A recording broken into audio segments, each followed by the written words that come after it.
అందరికీ నమస్కారం. ఇవాళ బ్రహ్మాండమైన విజయం సాధించిన తెలుగుదేశం పార్టీ అధినేత చంద్రబాబు నాయుడు గారికి, అలాగే జనసేన అధినేత శ్రీ కళ్యాణ్ బాబు గారికి, అలాగే భారతీయ జనతా పార్టీ స్థానిక నాయకత్వం వారందరికీ కూడా అభినందన తెలుపుతున్నాను. ఇవాళ మళ్ళీ ఆంధ్రప్రదేశ్లో నవశకం మొదలవ్వాలని కోరుకుంటున్నాను. ముఖ్యంగా వాళ్ళ కేంద్రంలో ఉన్న ఆదాని గారు లేదంటే వారి మిత్రులు ఏదన్నా కానీ మోదీజీ, షా గారు ఎవరైనా సరే వాళ్ళ ప్రభుత్వం కొనసాగితే, లేదంటే నితిన్ గడ్కరీ గారు కనుక ఒకవేళ అదృష్టవశాత్తు ప్రధానమంత్రి అయితే, లేదా రాజ్నాథ్ సింగ్ గారు కన్నా తెలుగు రాష్ట్రాలకి ముఖ్యంగా ఆంధ్రప్రదేశ్కి బ్రహ్మాండమైన మేలు జరుగుతుందని కూడా భావిస్తూ ఉన్నాను. ఇవాళ 95-96 తర్వాత తిరిగి ఆంధ్రప్రదేశ్ నేతలు లేదా చంద్రబాబు నాయుడు గారు కేంద్రంలో ఒక చక్రం తిప్పే రోజులు మళ్ళీ వచ్చాయని భావిస్తున్నాను. ఆ రోజు స్థాయిలో కాకపోవచ్చు కానీ డెఫినెట్గా వాళ్ళ కేంద్ర ప్రభుత్వం ఆంధ్రప్రదేశ్ మీద ఆధారపడి చూసే పరిస్థితులు వచ్చినాయి. అందువల్ల దాన్ని అడ్వాంటేజ్గా తీసుకుని ఆంధ్రప్రదేశ్ జరిగిన అన్యాయాలని ఒక్కొక్కటి సెటరేట్ చేయాల్సిన అవసరం ఉంది. ఇంతకుముందు మెజార్టీ వచ్చింది 2014 273 సీట్లు వచ్చినాయి. ఇప్పుడు భారతీయ జనతా పార్టీకి 240 సీట్లు కూడా, అంటే దాదాపు 63 సీట్లు నుంచి 70 సీట్ల వరకు భారతీయ జనతా పార్టీ కోల్పోయింది. అందువలన ఇవాళ తప్పనిసరిగా ఆధారపడిన పరిస్థితి ఉంది. కాబట్టి ఇవాళ రైట్ ఆపర్చునిటీ, మిగతాది ఏమొచ్చినా సరే ఇవాళ కొంచెం దాదాపు 8,50,000 కోట్ల రూపాయల అప్పులు ఉన్నాయి. అలాగే చేయాల్సిన పనులని యువతంతా బయటికి వెళ్ళిపోతున్న నేపథ్యంలో ఇవాళ బ్రహ్మాండమైన అవకాశాన్ని అందిపుచ్చుకుని ఆంధ్రప్రదేశ్కి హోదా కానీ, విభజన హామీలు కానీ, ఇన్సెంటివ్స్ కానీ సాధించుకుని, అలాగే విశాఖపట్నం స్టీల్ ప్లాంట్కి క్యాపిటివ్ మైన్స్ కేటాయించుకుని మనం కంటిన్యూ చేసేటట్టుంటే రాయలసీమ ఉత్తరాంధ్ర నిధులు విభజన హామీలు ఏదైతే ఉన్నాయో కడపకు కానీ అద్భుతంగా మన రాష్ట్రాన్ని ముందుకు తీసుకెళ్ళినట్టు అవుతుంది. అందువల్ల దాని మీద దృష్టి పెట్టవలసిందిగా 4వసారి ముఖ్యమంత్రిగా ప్రమాణ స్వీకారం చేయబోతున్న గౌరవ చంద్రబాబు నాయుడు గారికి, అలాగే వారి మద్దతు ఉన్న పక్షాలన్నిటికీ కోరుకుంటున్నాను. అలాగే ఒకటి కూడా ఆలోచించుకోవాలి. అఖిలపక్షం వేస్తే ఖచ్చితంగా అన్ని పక్షాలు, జగన్మోహన్ రెడ్డి గారు దానితో సహా అన్ని పక్షాలు కూడా ఇవాళ వచ్చే అవకాశం ఉంది. ఇవాళ బాధ్యత గల ప్రతిపక్షంగా మిగతా వాళ్ళు కూడా వ్యవహరించాలని చెప్పి కోరుకుంటా ఉన్నాను.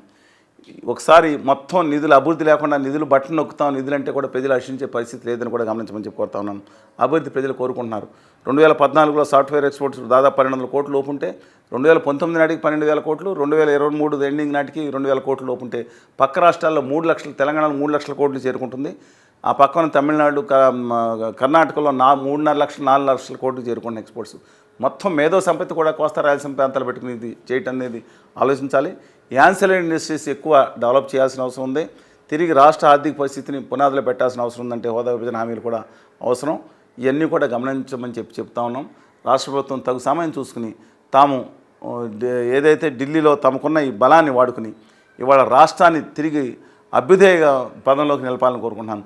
దిక్కుమాలిన కులాలను పెట్టి, మతాలు పెట్టి, విద్వేషాలు రెచ్చగొట్టే బ్యాచ్లంతా ఖచ్చితంగా దూరంగా ఉంచమని చెప్తా ఉన్నాను. తమ హక్కుల కోసం, ఆత్మగౌరవం కోసం పోరాడే వారిని గౌరవిస్తూ, అదే సమయంలో ఈ విచ్ఛిన్నకరమైన శక్తులు ఏదైతే ఉన్నాయో, ఏది ఆంధ్రప్రదేశ్ని కులం పెట్టి లేదంటే ఇంకోటి పెట్టి దిక్కుమాల రాజకీయాలు చేసే వాళ్ళని అత్యంత దూరంగా ఉంచవలసిందిగా కోరుతున్నాను. రైతు సమస్యల్ని, మిగతా సమస్యల పరిష్కారానికి కూడా దృష్టి పెట్టవలసిందిగా కోరుతున్నాను. నవశకం మళ్ళీ మొదలైందని మేము ఖచ్చితంగా భావిస్తాను. హైదరాబాదు గత 2014 ఉందో తిరిగి మళ్ళీ అదే పరిస్థితి వచ్చిన ఆ రోజు ఉమ్మడి రాజధాని కూడా కోల్పోయింది. ఉమ్మడి ఆస్తులు 1,03,000 కోట్లు దాదాపుగా దాంట్లో వాటర్ రావాల్సి ఉంది.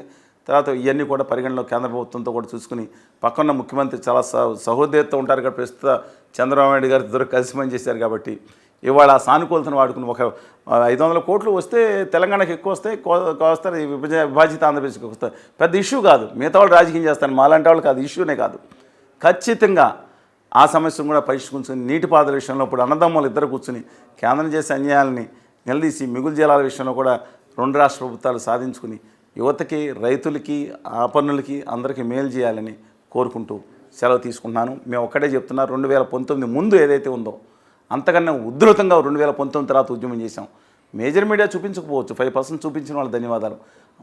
గల్లీ నుంచి ఢిల్లీ వరకు, ఢిల్లీ ఎన్నిసార్లు వెళ్ళాము, పాదయాత్ర, బస్సు యాత్రలు, అన్ని ధర్నాలు చాలా గట్టిగా చేసాం 2019 తర్వాత కూడా. మేమైతే ఇవాళ రాష్ట్ర ప్రభుత్వాన్ని తగు సమయం ఇచ్చి, ఎందుకంటే కుదురుపరచుకోవాల్సిన అవసరం ఉంది.